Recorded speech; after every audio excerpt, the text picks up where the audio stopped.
This is the news that has completely shaken the Aso Rock Villa this weekend.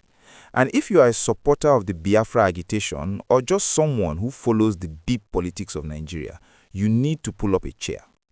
The game hasn't just changed. The entire board has been flipped over. If you thought the story of Nnamdi Kanu ended when Justice James Omotosho slammed that gavel and sentenced him to life imprisonment last November, you are in for a massive shock. We are tracking a breaking development from the United States that has turned this case from a local legal matter into a full-blown international diplomatic incident. As of yesterday, Friday, January 23, 2026, while Nnamdi Kanu sits in a solitary cell in the Sokoto Correctional Center, the state of Georgia, one of the most influential states in the US, has officially declared him an honorary citizen and a Goodwill ambassador. You need to understand the gravity of this. This isn't just a fan club sending a greeting card. This is an official government proclamation signed, sealed, and delivered by the Secretary of State of Georgia, Brad Raffensperger.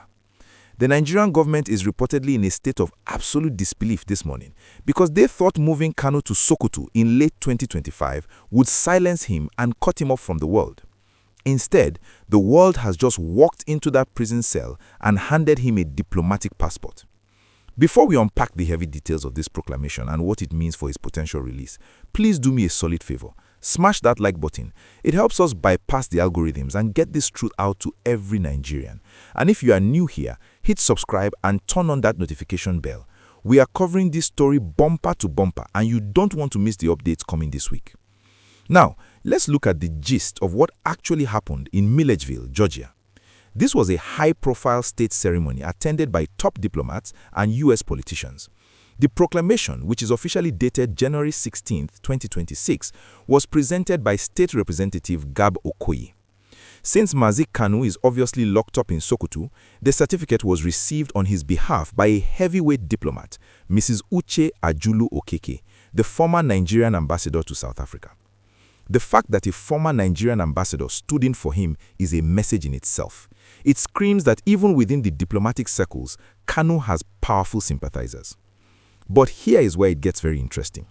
The language used in this proclamation is what has the legal experts in Abuja sweating. It doesn't just call him a citizen, it specifically orders that Nnamdi Okwu Kanu be accorded every courtesy as a Goodwill ambassador from Georgia in his travels to nations beyond the borders of the United States. Pause and think about that. The state of Georgia is talking about travels for a man who was just sentenced to life imprisonment less than 3 months ago. This suggests that the Americans do not see his current situation as permanent. They are speaking about his future as if he is already a free man. This development completely contradicts the narrative the federal government has been pushing. Remember back in November 2025, when Justice Omotosho delivered that controversial judgment, the government celebrated it as the final nail in the coffin of IPOB. They immediately moved him from the DSS facility in Abuja to the Sokoto Correctional Center, a move that his lawyer, Aloy Ejimakor, called insensitive and punitive because it cut him off from his family and legal team. But now, less than 3 months later, the state of Georgia has effectively declared that the man in Sokoto is one of their own. So why does this matter? It matters because honorary citizenship in the US is often a precursor to serious diplomatic intervention.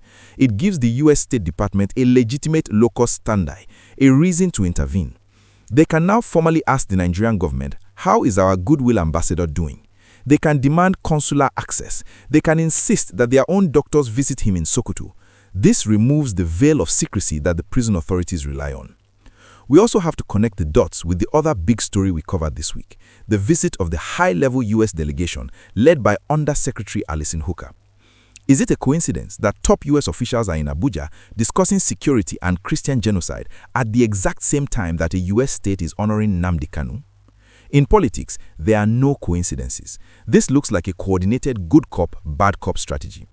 The federal government is currently begging for US military aid and investment to fight bandits. They cannot afford to antagonize a key US state like Georgia. The reaction from the Southeast has been electric. Since the news broke, social media has been on fire. His supporters are calling this the ultimate visa. They believe this is the exit strategy that was hinted at when rumors of a political solution surfaced last year. The theory is that the Nigerian government might use this as a face-saving way to release him, deporting him to the US as a citizen rather than releasing him into Nigeria as a free man. It solves the government's problem of having him in the country and satisfies the international pressure to release him. But let's not forget the legal battle. Kanu's legal team is already gearing up to use this.